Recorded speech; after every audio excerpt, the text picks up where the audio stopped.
आइए आपको विनय भाई की स्टोरी सुनाते हैं, विनय भाई की। ठीक है, इनको वीनू बोलूँगा मैं। वीनू जी की स्टोरी कुछ इस तरह से है कि ये मेरे साथ as a franchisee as a partner जुड़ते हैं। वही वाली बात आती है ना, उस वक्त मेरा भी ये डिसिप्लिन रेडी नहीं था। ये कम से कम 3 साल पुरानी बात है। मैंने अभी बात काम करना स्टार्ट किया है। मेरी फर्स्ट सक्सेस रेट जो है फैमिली के अंदर ही लगी है। फैमिली वाले बंदों ने समझा इस बात को कि हाँ यार, जो मैं दे रहा हूँ उनको इनपुट्स बड़ी वैल्यूएबल हैं उनके, उसके बिना कैसे चलेगा। मैनेजमेंट का जो मैं मैनेजमेंट दे रहा हूँ, सारा कुछ दे रहा हूँ, मतलब जिसके बिना प्रॉफिटेबिलिटी नहीं बन सकती। उन्होंने इस बात को समझा, राइट। तो विनू भाई एक वेंडरशिप की कंपनी चला रहे थे। ओके। ठीक है, और वो अब से नहीं, ये बात है 2022 की, आज 25 चल रहा है तो 2022 अप्रैल की बातें हैं। हम्म। 2022 अप्रैल से वो पिछले 4 साल से चला रहे थे। उन्होंने अपनी जॉब छोड़ रखी थी। अच्छा। अमेरिका के अंदर रहता था, 2 बच्चे हैं, 3 बच्चे हैं, जॉब हम्म। छोड़ दी। ठीक है, पंजाबी बंदा है, अच्छा। पंजाब से है। तो कहता गौरव, मैंने कहा भाई आपकी क्या से स्टोरी क्या है। हम्म। मैं क्या हुआ, कहते यार गौरव मैं ना यार किसी कंपनी में ना, किसी सिस्टम इंटीग्रेटर कंपनी में, स्मॉल सिस्टम इंटीग्रेटर की 200 मिलियन वाली 100 मिलियन वाली सिस्टम इंटीग्रेटर कंपनी के अंदर मैं एज ए, मैं उनका प्रोफेशन बताने से कोई फर्क नहीं पड़ेगा, मैं तो बता देता हूँ। मैं डेटाबेस एडमिनिस्ट्रेटर के अंदर मैं उनके लिए प्रोजेक्ट्स लाता था। अच्छा। मैं उनका मेन प्रोक्योर, मैं वो सेल्स गाय था। तो मैंने कहा फिर क्या होता था, कहता मैं जाता था सारे जितने सारे डेटाबेस एडमिनिस्ट्रेटर के जितने सारे सेमिनार्स होते हैं ना, मैं वहाँ जाके मिलता होता था। हम्म। मैं बिड्स करता था, फिर मैं फिर क्लाइंट्स को मिलने जाता था, फिर उनकी क्लाइंट विजिट्स करता था, फिर उनको मिलता था। कहते यार मैंने उनको बहुत सारे प्रोजेक्ट्स ला ला के दिए, मिलियंस ऑफ डॉलर्स के, tens of millions of dollars के। कहते कंपनी मैंने खड़ी की है क्योंकि पूरी डिवीजन मेरी बड़ी प्रॉफिटेबल थी। He was the director, you can say. Okay. सारा कुछ कहता मैंने मैंने देखा अपने हाथों से सारा किया था। कहता यार वो कंपनी ना फिर बिक गई, अच्छा। सीटीएस ने बाय कर ली। जब सीटीएस ने उस कंपनी को बाय किया तो उन्होंने 600 मिलियन की कंपनी बिकी। तो मैंने सोचा यार सारा काम तो मैंने किया, हम्म। ओनर्स ने क्या किया। तो मैं कहा दैट्स मैं कहता तो मतलब ये क्या हुआ है। कहता मेरे को कुछ मतलब थोड़ा सा, मेरे को कुछ भी नहीं दिया एक्स्ट्रा, मेरी सर सैलरी। तो मैं कहा ठीक है, मैं अच्छा मैं समझ गया तेरी प्रॉब्लम। कहता फिर मैंने खुद की कंपनी लॉन्च की। हम्म। मैं कहा मैं फिर कहता मैंने क्या किया, उसने ना क्या किया, the way he did it, जो बड़ी कॉमन चीज़ होती है, I he try to replicate everything that they did. उन्होंने, विनू भाई ने एक ऑफिस लिया, राइट। स्केल कई बार बंदा चाहिए तो रेप्लिकेट करता है, उसने 10 जैसे उतने का अच्छा सा ऑफिस ले लिया। उन्होंने इंडिया से अमेरिका तक लीज लाइन ली। मेरे पास आज भी लीज लाइन नहीं है। अच्छा। इंडिया से अमेरिका की लीज लाइन बहुत बड़ी बात है। उन्होंने ओके। इंडिया से अमेरिका की लीज लाइन ली। हम्म। उसके बाद उन्होंने इंडिया में 2 बंदे बिठाए, टेक्निकल बंदे हायर किए, and he started to do the same thing, जाके प्रोजेक्ट्स सेल करने लग गए। ओके। उन्होंने सेमिनार्स में जाना। अब सेमिनार्स में जाने की कॉस्ट बड़ी हाई थी, जॉब छोड़ी हुई है, बंदे को एक एक दिन का खर्चा पड़ रहा है। बिल्कुल। जॉब जो, राइट। तो वो जा रहे हैं सेमिनार्स में, जा रहे हैं, सेल करने की कोशिश कर रहे हैं। ठीक है, और उन्होंने सेमिनार्स की पर कॉस्ट बड़ी हाई थी क्योंकि फ्लाई करके जाना, $200-300 की टिकट। सेमिनार्स की टिकट कीमत 1000 $1500 की होती है। कहते हैं मैंने यार इन्वेस्ट भी बड़ा कर दिया। हम्म। कहते यार मैंने कम से कम ज़्यादा नहीं तो कम से कम 15 भी सेमिनार्स लगाए हैं। कहते एक आधी बार फेल हो रहा है। मेरी वाइफ भी मेरे साथ गई कि यार मैं ही देखती हूँ तुम गलती क्या करके आ रहे हो, जब तुम्हें पहले मिल जाते थे प्रोजेक्ट्स, अब अपनी कंपनी के नाम पे प्रोजेक्ट्स नहीं मिलते। सही बात पहले है। तो उस कंपनी का नाम बताते थे, रिज्यूमे दिखाते थे, ये देखो हमारी कंपनी ने 50 प्रोजेक्ट्स किए, नहीं मिले। क्योंकि अच्छा by the way guys, this is the ethical way to do the things. अगर आपको अपना बिजनेस करना, आप उसी कस्टमर्स को अप्रोच ही कर सकते हैं अमेरिका में जो आपने पहले लाए थे उस कंपनी के लिए। जब उस कंपनी के लिए लाए थे, उस कंपनी के एम्प्लॉय थे, वो आपको सैलरी देती थी 150 के 200 के। तो वो सारे जो कस्टमर्स हैं उन्हीं के हैं। वो सारा पूरा एक एक कस्टमर का एक एक बंदा उन्हीं का है। आप किसी भी, और जो कंपनियां वो भी नहीं करती कॉपरेट, तो इसलिए आपको दिख जाएगा कि आप कर ही नहीं पाएंगे इस तरह से। आपको अपने उन्हीं सेमिनार्स में दोबारा जा सकते हो, मेथड यूज कर सकते हो, आप उन्हीं सेमिनार्स में दोबारा जाओ, वहाँ जाके मिलो। उनके किसी एम्प्लॉय को अप्रोच नहीं कर सकते, पिछली कंपनी के किसी एम्प्लॉय को अप्रोच नहीं कर सकते कि तू मेरा एक काम कर दे या मुझे मुझे इसका आंसर दे दे। ये देखो, ये इस कंट्री के अंदर एथिक्स हैं। अगर आपको एंटरप्राइजिंग काम करना है तो आप चोरी चकारी से क्यों कर रहे हो, आप अपने आप करो ना फिर, राइट। जैसे विनू भाई अब करने की कोशिश कर रहे हैं, इसी में कई लोगों को सक्सेस लगती है, पर गोरों ने ये तरीका बना रखा है। ये गोरे कहते हैं इस तरह से करो, करना है तो करो, लेकिन नहीं करना तो फिर आराम से काम करो। जिस बंदे ने आपको पहले 4 साल जॉब दी है उसको नहीं तुम संधी लगा सकते। ये बड़ी हम्म। इंपॉर्टेंट चीज़ है इस कंट्री की, जिसके कारण हर एक का इंटरेस्ट प्रोटेक्टेड है, इन्वेस्टर का इंटरेस्ट प्रोटेक्टेड है इस कंट्री के अंदर। हम अगली बात करते हैं। वीनू भाई ने सेमिनार्स में जाना, ये बताया 2-3 बार। कहते हैं यार मेरे को 1-2 बार मेरे को लीड्स अच्छी हाथ लगी, किसी ने मेरे इंटरेस्ट लिया मेरा। सारा मैंने बताया कि मैंने इस कंपनी के अंदर मैंने सेल्स डायरेक्टर का काम किया, मेरा लिंक्डइन रेज्यूमे है, और मैं इस तरह से काम किया, और मैं मतलब तो उनको कुछ लग गया। पर डेटाबेस का काम कम भी हो रहा है, जो मर्जी लगा लो। तभी मैंने बता दिया कि क्या फील्ड था, डेटाबेस का काम कम हो रहा है। इवेंचुअली उनको बेसिकली उन्होंने फिर एक बंदी मिली एलए के अंदर, उसके अंदर मिलने भी जाते थे उसको, क्लाइंट मैनेजर को। वो क्लाइंट को मिलती थी, 2-3 बार मिलती थी। It's a very long sale cycle. मैं आपको सिस्टम इंटीग्रेटर के लफड़े भी बता दिए कि क्या होते हैं। वेंडर सिस्टम इंटीग्रेटर या पार्टनरशिप, जब अपने पार्टनर के तौर पे काम करना, which is called as implementation partner, तो या सिस्टम इंटीग्रेटर, तो आप ये स्टाफिंग एजेंसी नहीं हो, मैं स्टाफिंग वाला बंदा हूँ। मैं सिर्फ एक बंदा देता हूँ जावा, वो पूरा प्रोजेक्ट उठाने के चक्कर में, I hope you under figure that out. अगर नहीं फिगर आउट तो बता रहा हूँ, पूरा प्रोजेक्ट उठाने के चक्कर में था कि मेरे को डीबी का पूरा काम दे दो, 3 बंदों का मेरे को एक पूरा कॉन्ट्रैक्ट दे दो, एक सर्टेन एप्लीकेशन दे दो, और वो सारा मैं मैनेज करूंगा। मैनेज केयर सर्विस प्रोवाइडर कह सकते हो, इंप्लीमेंटेशन पार्टनर कह सकते हो। तो कहता वो मैं करूंगा। तो वो उसको देने के लिए मिला। वो बड़ी लंबी सेल साइकिल होती है, 6-6 महीने, साल की होती है। 6 महीने चक्कर लगाने के बाद, ऑलमोस्ट 6 बार फ्लाई करने के बाद, एलए जाने के बाद वो कॉन्ट्रैक्ट नहीं मिला। और उसमें ये फंडा रहता है, फेलियर सक्सेस है। 10 को परस्यू करोगे तो 2 मिलेंगे, पर वो 2 इतने पैसे होंगे कि बाकी 10 का और पुराना सारा खर्चा करके आपको प्रॉफिट बनेगा। अच्छा, हाँ, ये भी है, लेकिन आपको वो 10 साइकिल, पूरी साइकिल घुमाने के लिए, साल की 1.5 साल की साइकिल घुमाने के लिए, तो आपको पहले आपको 250-300 का लाख अपने गिनने हैं। फिर आपकी फ्लाइटों का खर्चा, जाने का खर्चा, आने का खर्चा, सेमिनार्स का खर्चा। अगर आप 20 मतलब सेमिनार्स में जाओगे तो आपको इनफ लीड जनरेट हो जाएंगी। मैं कहता हूँ, वैसे आई थिंक मैंने 100 सेमिनार्स का किया था। अगर आप साल में 100 सेमिनार्स में जाओगे एंड इनफ लीड जनरेट हो जाएंगी आपकी, कि आपको इवेंचुअली प्रोजेक्ट्स मिलेंगे जो आपका सारा खर्चा उससे डबल प्रॉफिट होकर भी मिलेगा। ये फर्स्ट 1 और 2 ईयर्स में ही हो जाएगा। लेकिन वो खरेगा कम खर्चा, $5-6 लाख का खर्चा लगाया था मैंने, अगर if I want to do this thing. चलो इसको साइड पे रखते हैं, बट मेरा पॉइंट ये है कि it's a very expensive affair, and ये हो सकता है। मैंने सारा कुछ बता दिया आपको। अगर आपको इंप्लीमेंटेशन पार्टनर का काम करना है, सिस्टम इंटीग्रेटर का, जैसे मैनेज सर्विस प्रोवाइडर कहते हैं, तो इस तरह से करना है। One has to be technical domain expert. अगर आप सिर्फ मैनेजमेंट एक्सपर्ट हो फिर नहीं कर पाओगे, टेक्निकली भी आपको आना चाहिए। टेक्निकल पीएम टाइप बंदा चाहिए, जो अगर least technical person can be technical PM. सिर्फ बीए से भी काम नहीं चलेगा। तो if you are a business analyst, you have to be a technical PM. को टेक्निकली जरूर पता होना चाहिए चीज़ें कैसे काम करती है, क्योंकि टेक्निकल प्रोजेक्ट्स हैं। चलिए, अब वीनू भाई ने कहा गलती करते हैं। वीनू भाई का नहीं, थक हार गए इवेंचुअली, मतलब कि थक हार के बैठ गए, और वो 3-4 साल कंपनी खुली। ये भी बड़ा कॉमन ट्रेट है। आप कंपनियां खोलते हो, आप लीज लाइन ले लेते हो, अब ये ले लेते हो, बंद होती नहीं, because that's a manifestation of the fact कि आपने क्लोज डाउन कर दिया शटर। ये बड़ी कॉमन मेंटालिटी हर एक की है, मेरी भी है। मैंने गेस्ट हाउस लिया था, ओपीडी का काम बंद कर दिया, 4 साल तक उसका किराया देता, और उसमें एक 0 बंदा रहता था। मैं कोई मजाक नहीं कर रहा हूँ। मैं उस काम को 10 साल किया, उसके बाद 4 मैंने करना बंद किया, कम किया। वाइफ चलती रहे, उसको बंद कर देते हैं, दोबारा ले लेंगे। तो वो मैंने बंद नहीं किया गया मुझसे, क्योंकि लगता था कि अगर मैंने बंद कर दिया दैट मींस ओपीडी का काम बंद कर दिया। इवन नाउ ओपीडी का काम बंद कर देना चाहिए। ट्रंप आ गया, ये आ गया, वो एक ही बंदा बैठा हुआ है, कुछ नहीं चल रहा उसमें। लेकिन गेस्ट हाउस बंद करने का मतलब ये कि मैंने काम ही बंद कर दिया। How much effort am I putting in this? 0। मैं एफर्ट तो लगा नहीं पा रहा हूँ, तो फिर मैंने रखा गया, लग रहा है बार बार मैं कर लूंगा। ये हर एक की माइंडसेट है। मेरा आज का भी मैंने बता दिया, 4 साल जो मेरे साथ हुआ था वो भी मैंने बता दिया, और वीनू भाई का बता दिया। वीनू भाई 4 साल से कहते हैं जी मैं हर महीने किराया दे रहा हूँ, हर महीने लीज लाइन का किराया दे रहा हूँ।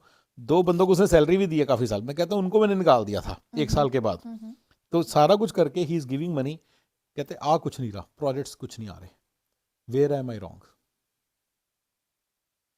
वो बंदा मुझसे मिलता है, किसी मेरे कॉमन फ्रेंड के थ्रू मिला था, उसने बताया अच्छा वीनू भाई बड़े अच्छे दोस्त बन गए, अच्छा आदमी है, बड़ा तगड़ा बंदा है।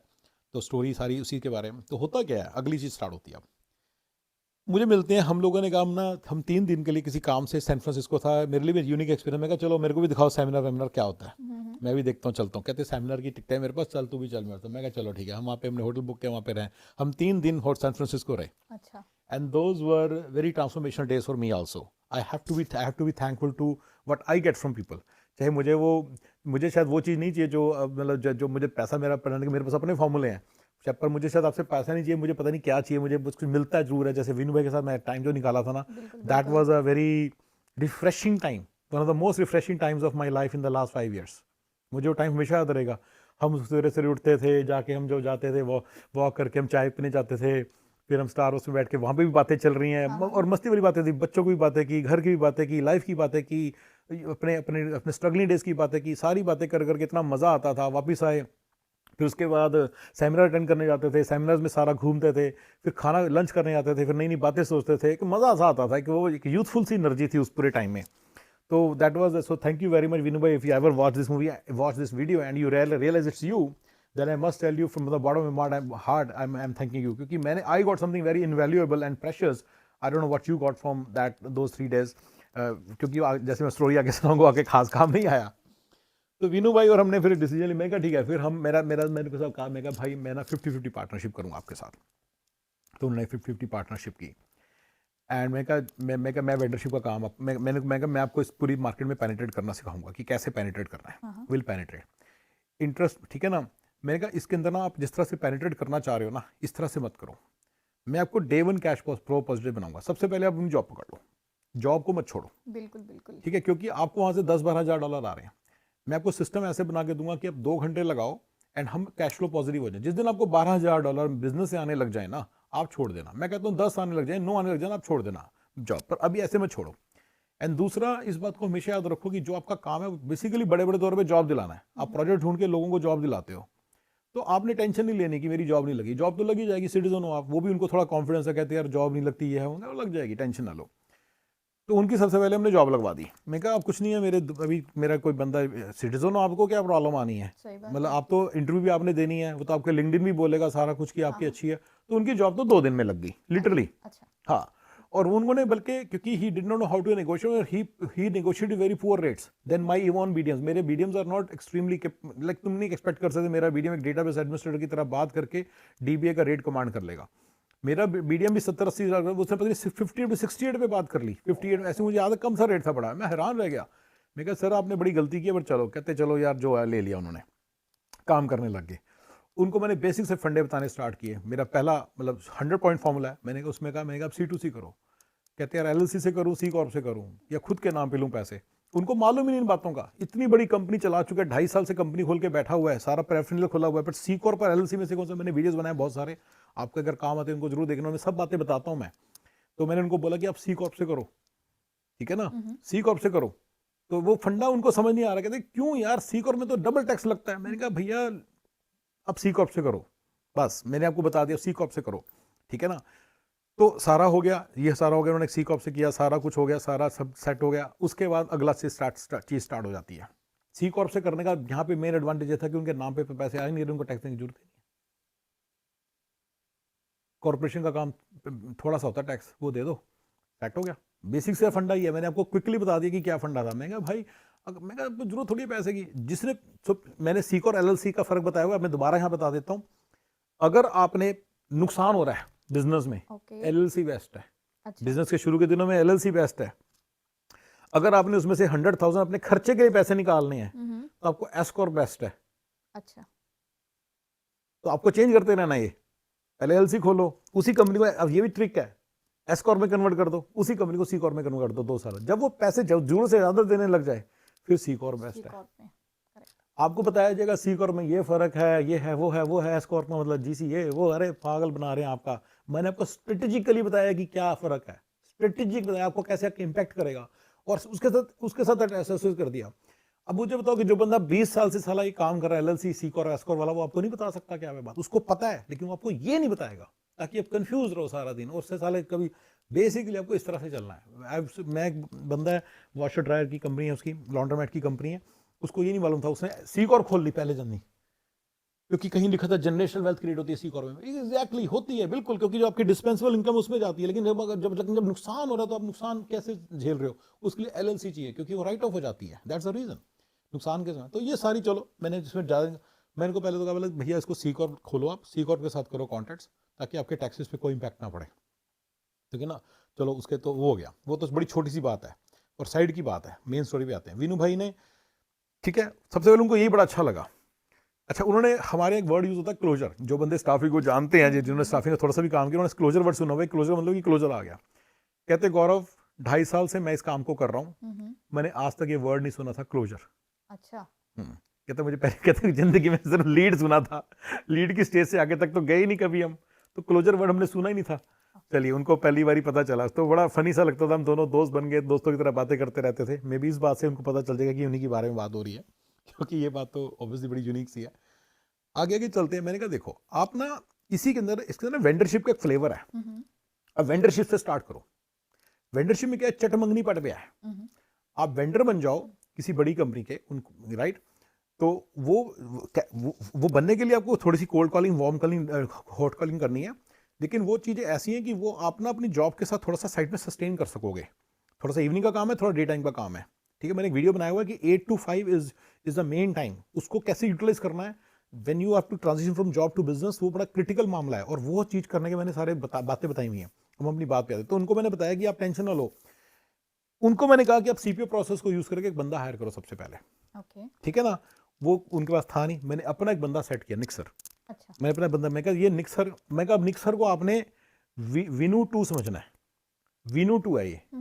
और ये भी समझ लो कि वीनू प्लस 2 है, यानी कि वीनू प्लस पर्सन है ये वीनू जो कर नहीं सकता वो कर सकता है। वीनू अपनी जॉब अच्छी कर सकता है, वीनू के ऊपर खर्चे भी हैं, पर वीनू प्लस है ये बंदा, ये वो काम कर देगा जो वीनू नहीं कर सकता कभी भी, राइट। और इसको आपने मतलब बिल्कुल वैसी ट्रीटमेंट देनी है कि आपने दोस्ती भी वैसे रखनी है, काम भी वैसे करना है, ये मेरे पूरे इसका पार्ट है, उसके साथ बात भी ऐसे करनी है विद इन देखो अपना इंटरेस्ट हमेशा क्लियर रखो। ये नहीं है कि भाई चल छोड़ यार, मतलब प्रॉफिट कैलकुलेशन सारी चल छोड़, डजंट मैटर, ये नहीं होता। आपको आना चाहिए थोड़ा सा, मतलब अगर मैं किसी से जुड़ रहा हूँ, अब उसको ऐसे में समझो मैं से पैसे, मतलब पैसे की, बल्कि मैं उसके पैसे की जिम्मेदारी मेरे पे है, मैं the way I see it is. अगर मैं ऐना को मैंने एम्प्लॉय किया, मुझे सैलरी नहीं देनी हर महीने मुझे, बिल्कुल देनी है। तो मुझे उसके लिए कुछ चीज़ों को संभाल के रखना पड़ेगा। मुझे उस पूरे एफर्ट को, मेरे और ऐना के एफर्ट को प्रॉफिटेबिलिटी की तरफ भी लेके जाना है, करेक्ट। तो मैं उसको नहीं छोड़ सकता, ठीक है ना। बंदा क्या, सर आप दोस्त हो तो फिर सर फिर ठीक है, फिर सर आज से काम करना बंद करते हैं, चलो मटर गश्ती करते हैं। हाँ। आपने कहना नहीं, मटर गश्ती नहीं brother, we have to be focused on our goals also. ये चीज़ें अपने अंदर डालो, मतलब वो आपके दोस्त बन जाएंगे। एक दिन आप बोल चला दुबई या घूमने चलते हैं, मैं एग्जांपल दूंगा, जैसे आपके केस में एग्जांपल दूं कि आप रमना को बोलो कि रमना चलो घूमने चलते हैं, आजा दुबई यार मैं भी आ रही हूँ, तो चल घूमने चलते हैं, let's spend 2 days together, let's forget that there is a business. लेकिन then there is a business after 2 days, you are the person. And Ramana को भी मैच्योरिटी होगी तो व्हाई नॉट, रमना को भी सिखा रहे हैं ये बात, दोनों सीखे इस बात को, वापस बिजनेस पे जाना है आपको। करेक्ट।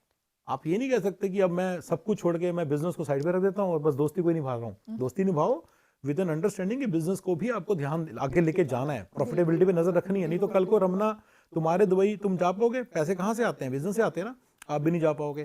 रमना जा पाएगी दुबई, पैसे कहाँ से आते हैं, इसी बिजनेस से तो आते हैं। पैसे नहीं आएंगे तो कुछ भी नहीं होगा। तो इसलिए इस बात को खोजता, आप रमना भूल जाए, खोजता आप भूल जाओ, दोनों के केस में आपको भूलना नहीं है, वैसे रमना को भी नहीं भूलना। प्रॉफिटेबिलिटी की तरफ जाना आपका एक फर्ज है, ड्यूटी की तरह समझनी है इसको, ठीक है ना। May be she can forget कि यार चल यार बढ़िया बढ़िया पैसे आ रहे हैं, चला बस मंडे मॉर्निंग रिपोर्ट नहीं करते काम पे, लेट्स नहीं, work is worship. Work is worship, वो आपको बार बार रीइंफोर्स करना पड़ता है, अपने आप को भी दूसरों को भी। तो वो मैंने उनको थोड़ा सा समझाया, निक सर उनके साथ अटैच किए, उनको समझाया, मैंने कहा भाई ये बंदा बड़ा तगड़ा है, तो इसके साथ सेटिंग हो, तुम आप इसके साथ सेटिंग करो, ठीक है ना, तो बड़ा अच्छा हो जाएगा।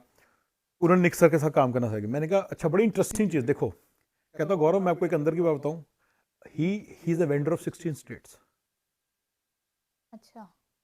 ही was a vendor of 16 states. अच्छा। मैं कहा फिर ये अपने घर में सजा के रखी हुई है, ये क्या इसका करोगे क्या, किया क्यों नहीं इसका कुछ। कहते करो मुझे मालूम ही नहीं करना क्या है इसका। मैं फिर बने क्यों थे, मैंने वो भी पूछा, मैं बने क्यों था भाई तुम। कहता यार गौरव मुझे बस किसी ने बोला वेंडरशिप बन जाओ जैसे आप बता रहे हो। मैं कहा मैं सिर्फ ऐसे नहीं बता रहा, मैं छोटे मोटे टिप्स नहीं दे रहा हूँ, बताने वाले बथेरे बैठे हैं, but did it close the deals. कहता नहीं। मैं कहा आपको डील क्लोज तक लेके जाऊंगा। आप 16 स्टेट्स की मैंने लॉग इन पासवर्ड लिया, देखा, मैंने कहा इसको पता चल गया जो वेंडरशिप है बड़ी लल्लू सी है।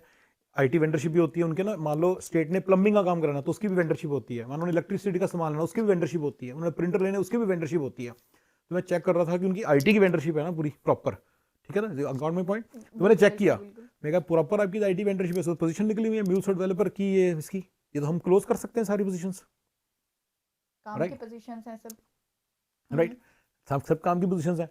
तो मैंने उनको समझाया। अब यहाँ पे एक फंडा आता है, कहते तो फिर तुम मुझे म्यूलसॉफ्ट के बंदे दे सकते हो, ठीक है ना। मेरे को यहाँ पे एक रोका, मैं कहा होल्ड ऑन, मैं आपको बड़ी इंटरेस्टिंग बताता हूँ, आपने मुझसे भी ऐसे बात की जैसे मैं सप्लायर हूँ आपका। सही बात है, राइट। आपको जब डॉटनेट का बंदा चाहिए वो आप किसी और से लोगे ऑब्वियसली, फिर तो मेरे से तो नहीं मिलेगा क्योंकि मैं तो म्यूलसॉफ्ट का बंदा हूँ, वो तो आप डॉटनेट का बंदा आपको। तो मैं कहा आपने मेरे से एक सप्लायर से बात की है, मतलब एज ए सप्लायर बात की है। मैं कहा मैं आपको स्ट्रेटेजिक पार्टनर हूँ, मेरा कोई इंटरेस्ट नहीं आपको म्यूलसॉफ्ट के बंदे देने में, क्योंकि म्यूलसॉफ्ट के बंदे मार्केट से मिल जाएंगे अगर चाहिए होंगे तो। मैं आपको सारा डॉटनेट के बंदे भी ला के दिखाऊंगा, because when you scale this operation that's when you have to do 100 submissions a day. फिर 2 लगेंगे। उनको ये नंबर सुन के बड़ी हैरानी हुई। मैं कहा सर हमारे यहाँ 20-20 बीडीएम बैठे हैं, 5-5 4-4 सबमिशनें करके जाते हैं, 100 सबमिशनें होती हैं महीने में, 2200 सबमिशंस होती हैं, उसमें से हमारे कोई 15-20 इंटरव्यूज आती हैं और उसमें से 4 या 5 क्लोजर आते हैं, उसमें से 2 चलते हैं। These are the numbers we work with. अब आप बताओ कितनी सबमिशनें की हैं आपने। कहता मैंने जिंदगी में शायद सिर्फ टोटल 2 की हैं। मैंने कहा आपका काम नहीं चलेगा, you have to scale this operation. ये चीज़ उनको ये नंबर्स का फंडा नहीं पता था। ये नंबर्स का फंडा में जो बड़ी बार कई लोगों ने बताया कि इतने इतने क्वेरीज आती हैं, आपके केस में आएंगी, स्टूडेंट कंसल्टेंसी की क्वेरीज आएंगी, इतनी इतनी क्वेरीज आएंगी। बिल्कुल उस बिल्कुल पूरे उस चीज़ को संभालना, स्टूडेंट क्वेरीज आएंगी, दो बंदे बिना वैसे गालियां देके जाएंगे, कोई स्लैक नोशन को भी तोड़ के जाने की कोशिश करेगा, जिसको जिस चीज़ की एक्सेस मिलती रहेगी ना उस चीज़ को तोड़ने की कोशिश करेगा। उसके बाद स्टूडेंट आएगा, वो जो बंदा लग जाएगा वीज़ा, वो आपसे पैसे तो उसका वो, अगर आपको पैसे उससे लेने होते उसने फिर आंखें चुरानी थी, पैसे निकलवाने मुश्किल हो जाने थे। लेकिन लकीली पैसे किसने देने हैं? यूनिवर्सिटी ने। बिल्कुल that is where the thing is, right. Next आ जाता है तो ये सारा, लेकिन जो बंदा क्या नाम है स्टूडेंट है वो तो पूरा, अच्छा जो बंदे का वीजा नहीं लगेगा वो किसकी गर्दन पकड़ेगा? आपकी। आपके घर का पता आपको भूल जाएगा, आपको नहीं मालूम है रमना कहाँ रहती है, लेकिन वो पता बंदा चला घर पहुंच जाएगा। रमना के घर पहुंच जाएगा, करेक्ट। वो पहुंचेगा। तो ये अपने बिजनेस को थोड़ा समझना पड़ा जरूरी है। जैसे एक वीजा फेल होगा, जब जैसी ये चीज होगी आप दिल हार जाओगे। आपका पोर्टुगल वाला टाइम टक टक टक टक टक 8 घंटे हर 8 दिन ये लगा रहेगा। अभी सवेरे से देखो मैं परेशान हूँ तुम्हारे सामने। मैं कम परेशान हुआ क्योंकि मेरी मल्टीपल टाइम्स हो चुका, मुझे मालूम है कि नोशन रीइंस्टेट हो जाता है, लेकिन अगर मान लो फर्स्ट टाइम ऐसी कोई प्रॉब्लम अराइज होती तो दिमाग घूम जाता है। दिमाग घूम जाता है, 8-9 घंटे कहाँ के, and you have to make money. आप बार बार सोचोगे इससे अच्छा ऊबर ही चला लेता मैं यार। बिल्कुल। चलिए अब वीनू भाई की बात पे आते हैं। मैंने क्योंकि ये फंडे सारे बीच में इन्वॉल्व हैं तो मैंने बीच आएंगे, और that's the whole idea of this whole discussion, कि जो भी फंडा है उसके अंदर थोड़ा सा डिटेल में जरूर जाएंगे। वीनू भाई ने काम स्टार्ट किया, ठीक है, वेंडरशिप का, और उसके अंदर क्या हुआ कि उन्होंने कहा कि मैंने कहते यार करो उसके लिए तो रिज्यूमे तो रिक्रूटर लेंगे। मैं कहा भाई रिक्रूटर रिज्यूमे ले आएगा। अब इस बात को समझ में आपको बड़ी इंटरेस्टिंग बात बताने वाला हूं। यही मेरा मेन पॉइंट है जिसके कारण वीनू भाई का पूरा प्रोजेक्ट फेल हो रहा है। कहते रिज्यूमे तो रिक्रूटर्स मिलते हैं इंडिया के अंदर, वो ले आते हैं। मैं कहूँ रिक्रूटरों से बात करने के लिए कौन है आपके पास, उनको ये बताने के लिए कि ये बिजनेस एनालिस्ट की पोजीशन आई है और वो। तो मैंने कहा इसमें पता है क्या होगा, आप रिक्रूटर को बोलोगे ना तू डाल दे, वो क्या करेगा, मनगढ़ंत रिज्यूमे डाल देगा, because he is not you, it's your duty to check. पता है इनको कॉल आ गई, वीनू भाई को कॉल आ गई, अच्छा। बिजनेस एनालिस्ट के 25 रिज्यूमे डाले ऊपर, इनको कॉल आ गई, कहते ये कैसे कैसे रिज्यूमे डाले हैं, कौन ये कैसे रिज्यूमे डाले हैं, जिम्मेदारी इनकी है ना। इन्होंने अपना यूजर आई पासवर्ड दे दिया, उसने डाल दी, रिक्रूटर ने पैसे नंबर डाल दिए। मैंने कहा आपको बीच में एक वीनू 2 बिठाना पड़ेगा, क्योंकि या तो वीनू बन बैठे, बिल्कुल बिल्कुल। वीनू बन को तो टाइम नहीं है, जॉब करेगा। अच्छा वीनू बन जॉब छोड़ देगा तो 120 के नहीं कमा सकता, कमाने चाहिए उनको 200 के। Correct correct. 100 मैं कहता हूँ 50 के भी नहीं कमा सकता। अगर एक आधा लग भी गया तो उसका क्या फायदा हुआ। तो मैं कहा वीनू भाई आप ऐसे नहीं काम चलेगा, आपको निक्सर चाहिए, और आपको उनको दो, और वो एक एक रिज्यूमे चेक करेंगे आपकी तरफ से। अगर आपने मान लो क्रॉस चेक कर, मान लो आपने मार्केट से लिया, इंडिया से लिया, तो क्या होगा, मैं पता फिर क्या होगा, वो रिज्यूमे देने वाला क्रॉस चेक के साथ दोस्ती कर लेगा। सही बात है। सिंपल सी बातें बता रहा हूं मैं आपको, कोई लंबी चौड़ी बातें बताऊं तो आपको समझेगा। मैं कोई आपको टाटा सॉल्ट तो बनाने नहीं, टाटा सॉल्ट की फैक्ट्री तो लगाना सिखा नहीं रहा, ना मैं टिस्को खोलना सिखा रहा हूँ 50,000 करोड़ की कंपनी। मैं बता रहा हूँ कि आप 25 करोड़ की कंपनी या 5 करोड़ की कंपनी कैसे खोलें। मैं आपको 5 करोड़ की कंपनी खोलने के फंडे बता रहा हूँ। आपको कोई यहाँ पे कोई IIT IIM के बंदे नहीं टकरेंगे, यहाँ पे आपको इस तरह के बंदे टकरेंगे, and then you have to have your own people in the game. Correct correct. तो ओन बंदा, अपना बंदा, काम का बंदा जो मेहनती भी है और ट्रस्ट वर्दी भी है, ये बंदे ढूंढने बड़े मुश्किल होते हैं। तो निक वैसा बंदा, निक सर वैसे बंदे हैं, ठीक है ना। और निक सर बैठे होंगे, वो चेक करेंगे, तो उन्होंने रिज्यूमे देने, निक सर ने चेक कर करके देखना, रिज्यूमे से बंदे से एक बार बात करना और फिर रिज्यूमे अपलोड करना। पता चले फेक रिज्यूमे, कोई बंदा ही नहीं ऐसा, हाँ, तो उन्होंने बंदा अपलोड, और उससे इंटरव्यूज आने लगी। जैसे इंटरव्यूज की टैब खुली तो थोड़ा सा आगे बढ़ा, एक इंटरव्यू पास हो गई, ग्रेट। $15 का मार्जिन खड़क गया। पहली बारी गला खड़का। वीनू भाई का टाइम लगा टोटल जीरो तो नहीं बोलेंगे, 5-6 घंटे लगे, क्योंकि मैनेजमेंट को मैं टाइम मानता हूँ, मैनेजमेंट के टाइम लगे, और इधर मेरा टाइम एक लिमिट में ही लगा, क्योंकि मैंने बस निक्सर को गाइड करता रहता था, ये आपको बस ये करना है। उसने धड़ रिक्रूटर ढूंढ लिए बहुत सारे, राइट। उसने 20 रिक्रूटर ढूंढ लिए, उनसे बोला, इसको एक बार कहते हम रिज्यूमे नहीं देते, कहते 4 कहते हम देते हैं, हम तो दे देंगे आपको रिज्यूमे ढूंढ के दिए। उन्होंने बोला कंपनी कौन सी है बता दो, सारे कॉन्ट्रैक्ट साइन हो गए, $15 पर आ गए, गला खड़क गया with in a matter of 1 month. अब प्रॉब्लम स्टार्ट होती, बड़ी इंटरेस्टिंग, जिसके बारे में सारा वीडियो स्टार्ट हुआ। अच्छा। जिसके कारण सारा वीडियो स्टार्ट हुआ, वीनू भाई के दिमाग में आया कि ये तो साला मैं भी कर सकता हूँ, ओहो, इसमें क्या बड़ी बात है, इसके लिए बंदा हायर करने की क्या जरूरत है। नहीं इसमें बंदा हायर कर, उसमें एक फंडा था, कहते हैं अगर वो थोड़े से गलत किस्म बंदे होते हैं, निक को कहते हैं निक तू छड़ गौरव छड़, तेरी कितनी सैलरी है, कितनी सैलरी देता तेरे को गौरव, बिल्कुल बिल्कुल। गौरव तो $7.5 ले रहा है मेरे से, और आगे इंशाल्लाह अगर मैं 50 और क्लोजर लाऊंगा तो उसमें से भी 7.5 लेगा, बिल्कुल बिल्कुल। तेरी कितनी सैलरी है। अगर गंदा आदमी होगा, बहुत गंदा आदमी हाँ, होगा, हाँ, हाँ, हाँ। कहेगा जी मेरी सैलरी तो जी 50,000 रुपये मिलना है, ले तेरे को 70 करता हूँ, गौरव को निकालो बीच में से। ये सबसे घटिया किस्म का इंसान है जो कि बिल्कुल अलाउड नहीं होना डायरेक्ट चाहिए। मेरे साथ डील दायरे मेरे साथ तो निक्की तो कर रहा सारा काम, निक तो मैं गाइड कर रहा हूँ। मैं तो ये कहूंगा कि निक भी नहीं चला, ये नहीं चलेगा मेथड, एक दो बार चल जाएगा फिर कुछ और गड़बड़ हो जाएगी, जब कुछ सिचुएशन आएगी नहीं हैंडल होगी, पर चलो वो उन्होंने ये नहीं किया। So that's where win is good. उन्होंने कहा गौरव यार मेरे को अपना काम करना है।